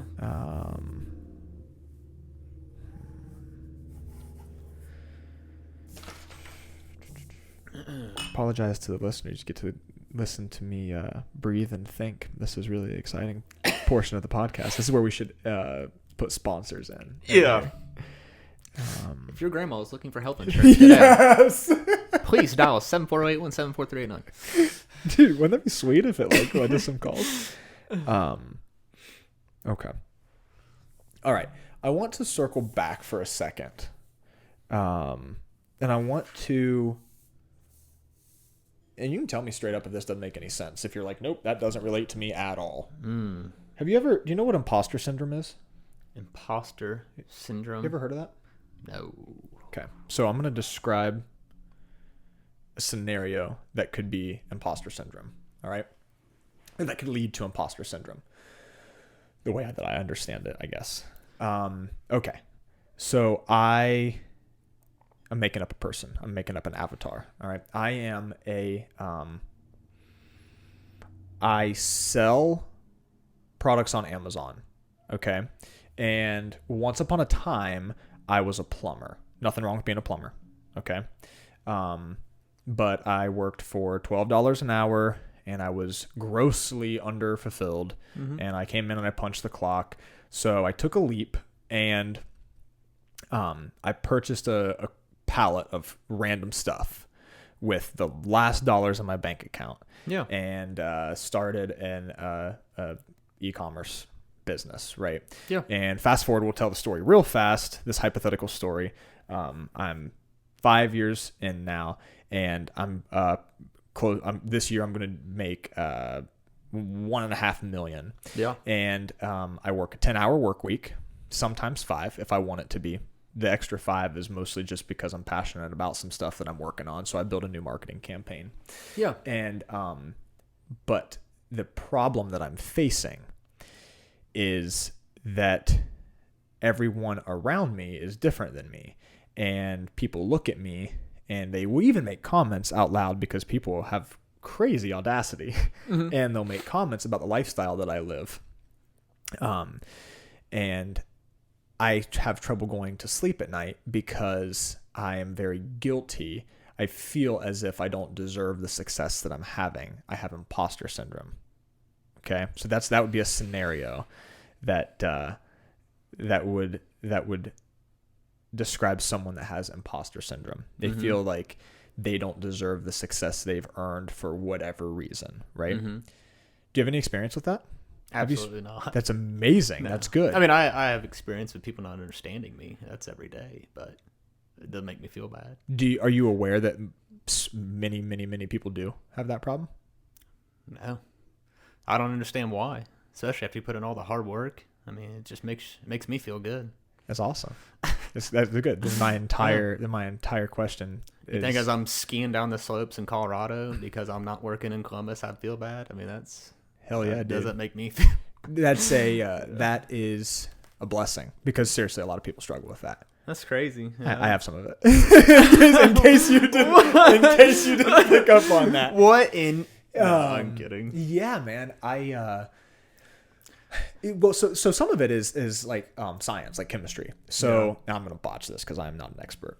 But there is oh shoot, not your cerebral cortex, your whatever. I learned about this during the COVID lockdown. That like because my workload 10x'd overnight during the lockdown, right? Like that was a freaking nightmare.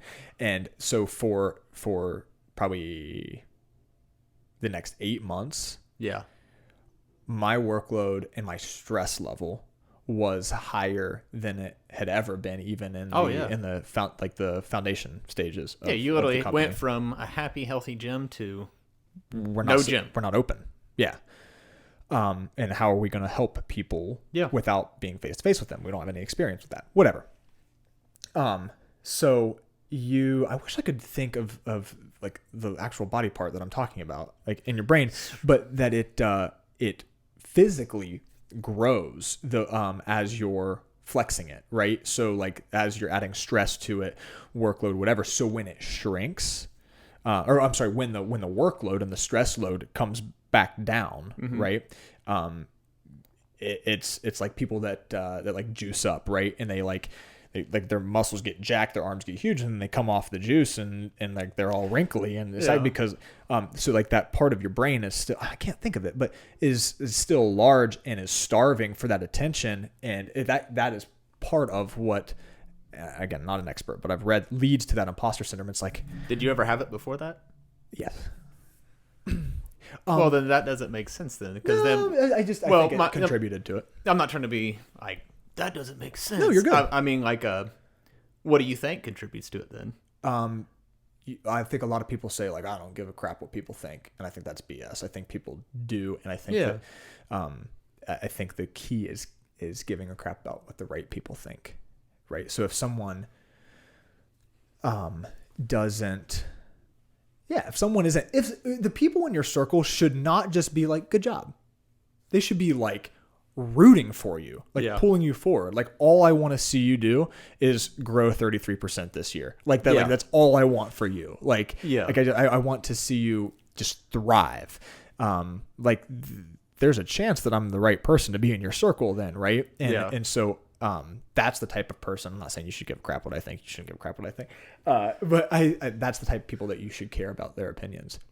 People over the years have just been very, this is just something I need to get over. They've just been very,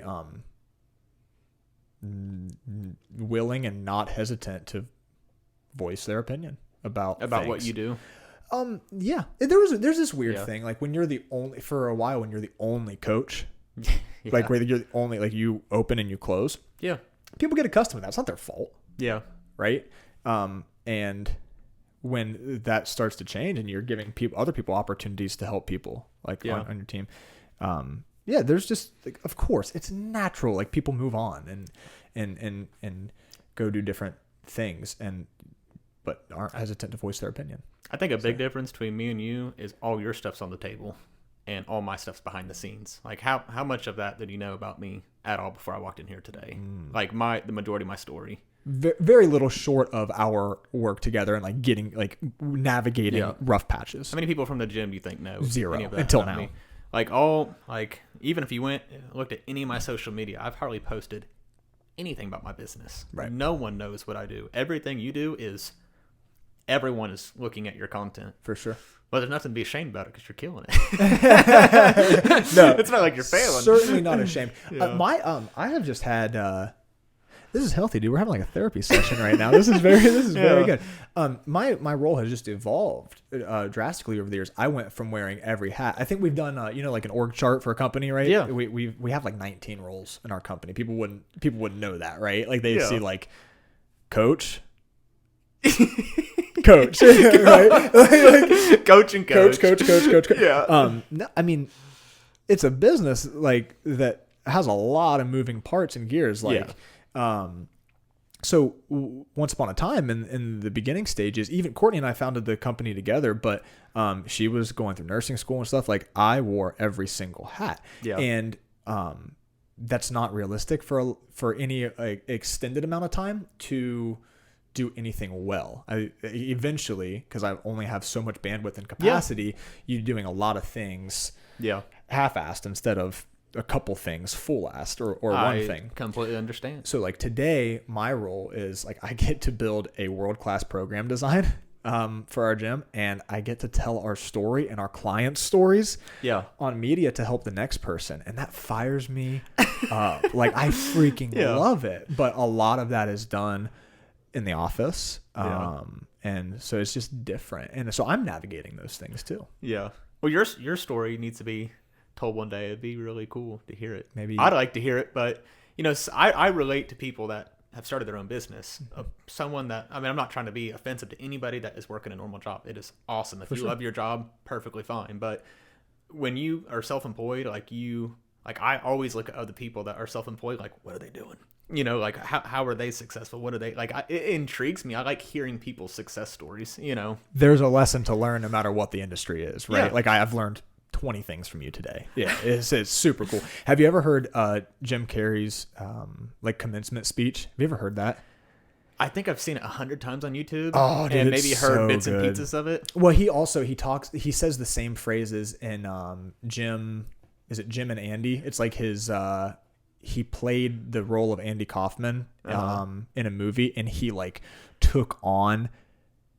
He pretty much says like Andy took over his body. Jim Carrey's crazy.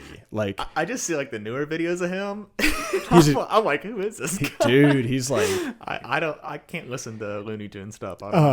But the old stuff before he kind of like lost his mind is cool. Or maybe he found his mind. Maybe I don't know. Whatever universe he's in, he can keep it because the way he talks just is like. I wonder if he does like mushrooms or anything because he talks like it, right? I wonder if he does any psychedelics. He talks like he's. Me and you aren't here, dude. We're just spirits. It's crazy. Like that's cool, but like you like talk like a lot, like about like that. People are like, okay, man, what's wrong with this person? Like, so anyway, in his commencement speech, he talks about his dad that I believe took an accounting job. Yeah, and like hated it because it was safe. Yeah, and then he got fired from that job. Yeah, and his family was maybe homeless. And the punchline is like, you can fail at doing something that you hate. Yeah. So why not take a risk on something that you love? Yeah. Super cool. And you know, a lot of things too, though, like when you fail, like you feel like everyone's like watching you a lot of times, and sometimes like they are. In my little world of things, like nobody knows. No one knows I was broke for years. No one knows that I thought about quitting 100 times. No one knows that I failed. No one knows I've been hung up on 100 times. I mean, probably 1,000 times people have hung up on me and told me to go eat sand. Just because it's just such a hard concept to deliver to somebody. You know, hey, I'm going to switch out your health insurance and save you a couple $1,000s a year. Okay, are you a scam? You know, they don't know. And, but all that failure has led to success. I remember point blank, and you know, I'm not going to say her name. I'll say her initials. Because I want her to know I'm talking about her, because this is really good. Because I watched it change her entire being. We'll call her JM. Okay. We were talking in a goal setting consultation. I'm definitely not going to say her name. And she was just talking about feeling like a lot of us probably do sometimes, conscious of people watching her workout, right? I'm the last one done in the workout, or I don't have as much weight on the bar, or I have a lighter kettlebell, whatever. And I looked at JM dead in her eyes, and I said, I'm saying this from the deepest, most meaningful part of my heart, okay? And I'll follow it up, but I need you to remember this. Nobody gives a crap about what you're doing in the gym except for your coach. Yeah. And your technique. And your technique, from right? the coach perspective. But in the best way possible, nobody cares that you're the last one done. You're actually probably going to get the most high fives out of everyone in class because you're doing a freaking hard thing right now. And I watched it completely change this person's like aura. Like they started glowing in class and not feeling like people were watching them. I mean, the only people I watch is when someone has like a ridiculous amount of weight in the bar, and I'm like, it's enjoyable. That's cool. Good for you, man. Jake? 320 clean and jerk? Dude, we did some team training yesterday. Our newest team member, LA, took us through a class. The team did. And so I was jerking beside Steele, and LA was coaching us. And I'm like feeling pretty good. I think I built up to like, it was under 200 pounds. Like I'm feeling like, I'm like sticking. Like I'd have one where like I didn't lock out very well. And the next one I'd lock out. I'm like, yeah. And I made the freaking mistake of taking like 5 steps back from my rack and looking over at Steele's, and he had like high 200s on his bar, and it just looked crazy. It was like multiple wheels. I was like, oh, this is horrible, but good for you. Good for you. Yeah. Couple final questions to wrap it up, man. Sure. I want to know, and you might have already shared it, I don't know. What's your favorite memory at Veneration? My favorite memory of being in the gym? Yeah.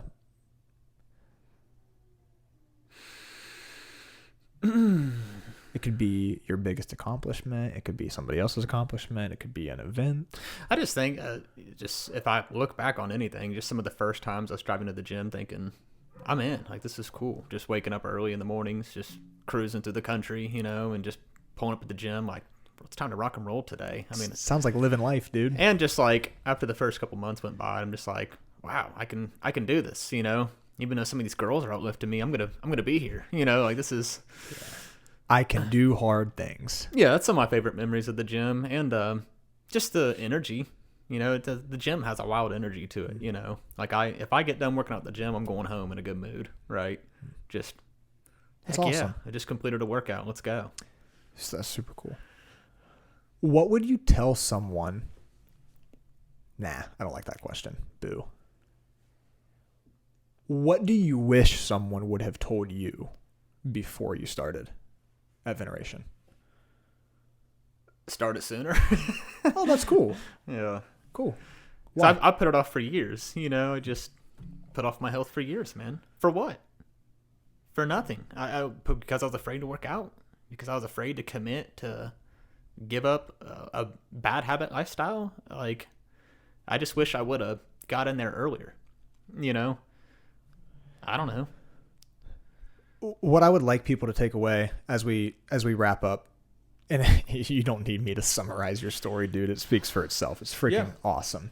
What I would like to shed some light on today, for people that are either thriving right now or struggling or neither, just kind of coasting, whatever that is. One of the most inspiring things about your story is that it's far from linear. Yeah. Right. It doesn't just like started here, now he's here. Right. It is, there's highs and lows in there, man. There's zigzags. Would we call it like relapses? Right. Oh, like yeah. There's relapses. He's quit the gym twice. Oh, by the way, he's one of my great friends and he's sitting at a table across me right now. And he would be if he wasn't a member of the gym. Like, I don't, you're not dead to me if you're not a member of the gym. I just genuinely care about helping you. And so does my team. You never burnt the bridges with me either, which was really nice. Even though I did decide to leave, you never lectured me. You never burnt the bridges with me. And that's why I came back too. It's because I didn't feel like it's a hostile environment. No, you told me you were going to try something different. And I think there was certainly, I know from Steele, whether you remember this or not, he had just voiced a concern of, one of the big things that we do is just technique, right? Like, just like, be careful. Like, don't go get torn up, whatever you're doing. And like, when we're here to help, we mean it. Like, it's not, dude.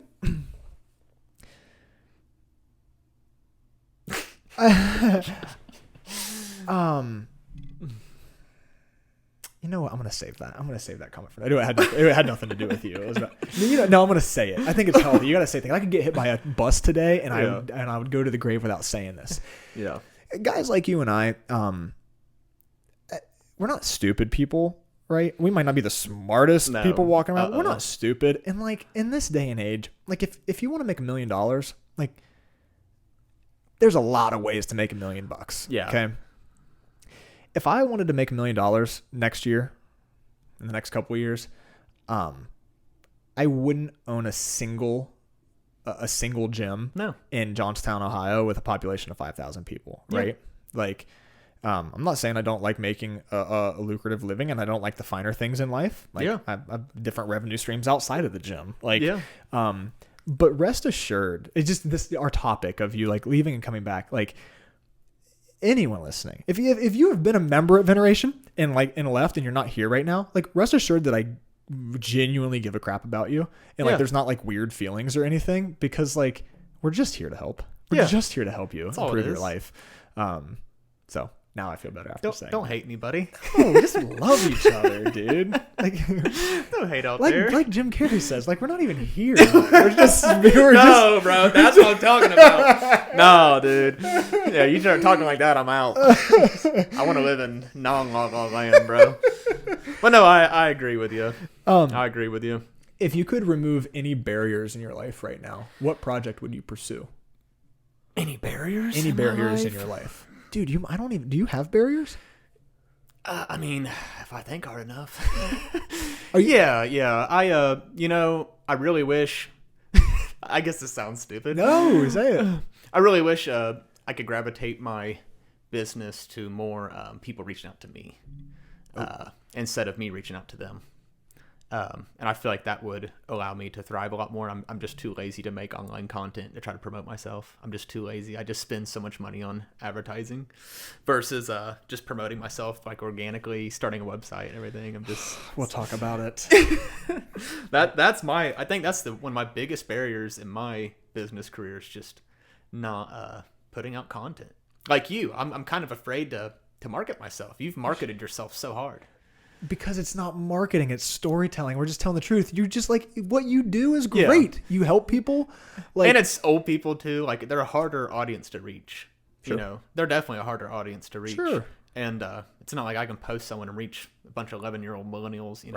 It's just that's probably my biggest weirdest barrier in my life. Okay, but what would you do differently with your life if that barrier wasn't there? Like, how would your life change? What would you pursue differently? I spent like $78,000 on Filipinos last year. So, I mean, it would be a lot more money to me and a lot more cool things I could do with money that would make my life a lot different. Like what?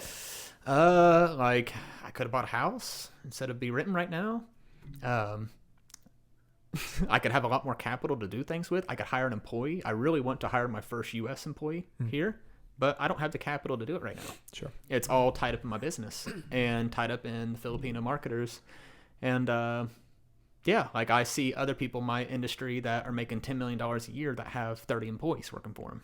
You know, there's all sorts of different type of agents. Yeah, but what would you do differently? What would I do differently? Yeah, so like those barriers get broken down, right? Yeah. So it allows you to generate more revenue. Yeah. To do what? More revenue and less spending out of my account to have more money to do things with. What would you do? What things? I would travel a lot more. That's the question. If I had more employees, right? Gotcha. I could step away without having 500 clients call my cell phone, right? Because like you said back in the day, like with CrossFit Veneration, it's just you. I would like to get to a point where I have people taking care of things for me and have a team, or you want to call it a team, you know? Yeah. And if I had a team, it'd just be less stress off my life. Knowing that when you step away, Yeah. that people are getting the same experience, and that that the business isn't just going to survive while you're away, but that we've talked about that before, that it'll thrive and grow without your thumb on That's it. probably like the weirdest barrier in my life I could have came up with, but it's like the only thing That makes sense. I probably think of every day. Well, you answered it. You said with more capital, and it would allow more freedom, and with more freedom, you would travel more. Yeah, I would definitely. How many states have you been to? Be honest, it's probably not a lot, but you know, one of my goals this year is to travel out of state every single month. Oh, That's one of my. I have a giant whiteboard of just a bunch of goals I wrote this year, and that's one of my biggest goals. So every month so far this year, I've traveled out of state, and but places I've been, you know, Arizona's just so cool, dude. Colorado, Florida, Georgia, West Virginia. What's your favorite place on earth? So far, Arizona's really cool. Okay. It is just like, dude, you show up there, it's freaking Mars. You're like, what is this red rock, dirt, atmosphere, dry heat, cactuses? You're like, this is totally different from Johnstown. Whoa, that's cool. And like one thing that's kind of funny is like all the landscaping out there. You ever been out Arizona before? Everything's just brown. Like all the landscaping's brown. All the houses are brown. All the tiling, they have like tile roofs. I know is what you're brown. talking about. You see that tan 4Runner that sits over there? That tan Toyota Tacoma? Yes. They're a dime a dozen out in Arizona because they blend in with everything. And I drive by that tan 4Runner all the time. I think that is the ugliest thing here in Ohio. No offense to that guy. I don't know who that is, but you need to move. He's like definitely from Arizona. It's the prettiest city I've ever been to. And there's no weather to break down everything. Like they built a building 50 years ago, and 50 years later, it's just there. Dude, I think about that all the time, about like how restricted lifestyle is in Ohio based 6 months out of the year. Like even like today is super crappy, but yesterday was beautiful. So I woke up, I had shorts and like a cutoff on. I'm like, I walk outside and I was like, oh my God, it's freezing. Like, this is horrible. To have some consistency would be nice. Arizona's got it all. They got Phoenix, which is really low, but it could be 110 degrees in Phoenix. You can drive 3 hours north in elevation. It goes up to Flagstaff and it's 70. Whoa. It's really weird. It's a really weird state. You go from desert cactuses to like being in a forest. Yeah, that is weird. That's cool. To the Grand Canyon, you know? Whoa. It's just a weird state. That's probably my favorite place so far. What in the last year, what is the longest you've gone where you haven't like left Central Ohio? What do you mean? That was a bad question. Repeat that one more time. Yeah. In the last couple years, I don't know. Since you've been traveling regularly, what's the longest amount of time that you've been in Johnstown, like that you haven't left? Like, have you been? So you're saying you're leaving the state monthly. Mm-hmm. Before that, like last year, were you in Ohio for like a very long amount of time at one time without leaving? In 2020? Yeah. Oh no, it was almost. I actually traveled just so much last year. It was ridiculous. Like May, I went to Arizona. There was actually a point last year where 5 weeks went by, and every single weekend I was in a different state. I remember that. I actually I like didn't sleep at my house for like 5 weeks straight. It's just It's like liberating. That's gotta be so cool. Went backpacking West Virginia, went to Kentucky to go hiking. Then I flew out to Arizona to see my brother and go jet skiing in Lake Powell. And then I had gone backpacking and did like a 50-mile backpacking trip in Colorado. I mean, just like so many different things. And I came back and went to Tennessee for a vacation. And it's just like, but to answer your question, probably like 2019, probably those months where I was telling you about I did really bad. Probably that, because I was just here, just living the Ohio drinking lifestyle, just doing nothing and watching Blue Jacket games and just drinking all the time. That was probably it, 2019. The reason that I ask is because one of my favorite things, I freaking hate flying in planes. Like, I hate it. Come on, man. I hate it. Well, and I hate the window seat because the plane shakes. I'm like, this is how I die. This is it right here. However, I simultaneously love it because of quite simply, in a word, perspective. Like, looking down and being like, oh, I'm this big. Like, Johnstown's a village, bro. Not even a city. Exactly. Yet. We're almost a city. I don't even know how to explain it. Maybe one day I'll be able to. But just even getting out of town, we drove to Michigan for a summit. Michigan, it's just a colder version of Ohio. It was like, well, I mean, there's beautiful parts of Michigan, but we were in what looked like Ohio, just colder in the middle of winter. And but just getting away from town and being like, oh, there's so many of these things. Yeah. There's so many towns. There's so many places. Like, your problems are small. Like, it'll be what was that syndrome you were just talking about, or that post what were imposter you saying? Syndrome. Imposter syndrome, I think, helped defeating that. Just using your money more and just going having fun just every now and then. Oh, you're the freaking man. I think some people need permission. Maybe me. Maybe me, like people that I respect. Yeah. To like permission, which might sound silly, but also to be like, oh my gosh, you went and did this, like, that is awesome. Good for you. That I thought that doesn't happen a lot. Yeah. Like as much as it should. I think me and you at one point are kind of similar, because I know at one point I just felt like I always have to be doing something. Yeah. Especially revolve around my business. I can't travel, dude. I got to do this. I got these clients. I got to take, I got clients too. I got to take care of these people today. I got to call. I got to update this. I got to update that. And next thing you know, I'm just working for months and then I get burnt out. Yep. And that's why I think like my goal this year to travel every single month. It's like you have to reap some sort of benefit from your business, right? Like it'll be so awesome to watch this be your most successful year, to watch this be your largest return on investment, and the investment being taking care of yourself. Yeah. And like in doing those things. That's sick. You should do the same, man. I have some trips planned. I'll show you my calendar. I told you I had one goal. So I never come into a podcast with an agenda. Okay. So rule number one, when I'm preparing my podcast is like, what is the goal, right? The goal simply is to share people's story with the world, because people are so interesting. Yeah. Like people's stories are so interesting. Today I had a second agenda, and I told you, you're not leaving this freaking place until we have a summer of activities planned. I'm just going to tag along with you. I'm going to buy myself a bike. If Caleb listens to this, it's been 2 years since I smashed my tailbone because of your poor instruction, and I'm ready to get back at it. No. I drove by that hill yesterday, Star Hill. I went yesterday and rode. I'm scarred. Literally scarred. Like, internally, my ass bone is smashed. Yeah, I'd like to see some more traveling photos from you and Courtney, man. You guys have a team, and they have responsibilities they're supposed to take care of, and they have time off they can plan too. But dude, you guys should be doing a couple more things, especially with your kid. Yes, I actually think this weekend I'm gonna try to get Pawpaw, which is my dad, Grandpa, to hang out with Junior.